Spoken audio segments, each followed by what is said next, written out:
Jeste stavljeno iz takih preprostih trenutkov in to je naša lepo špežo opamilo, kako nas pekava sabato vsega odrazva našega veselja in optimizma, ma dice un vecchio proverbio, sindaco bagnato, sindaco fortunato. Brano.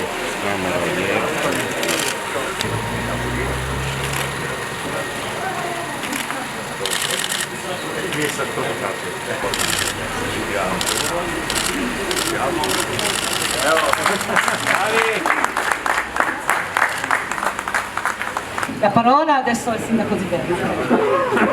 Hvala lepa, grazie, dobro jutro vsem naturalmente, un caro saluto all'amico Clemen, un caro saluto alla quale spesso noi facciamo riferimento, a nostro avviso ha dato una pessima risposta in un primo momento.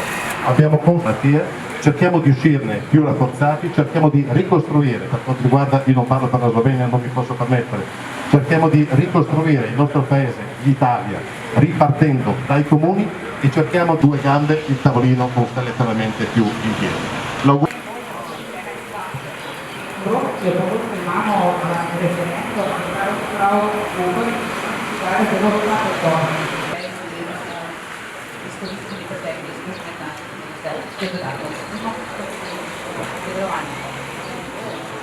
Hvala lepa.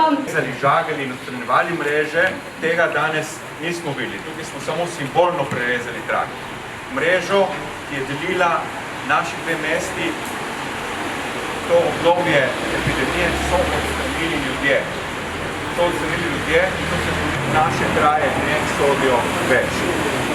Danes je tudi pomemben dan zato, ker je zaživelo ponovno to življenje, ki je zdaj zastalo.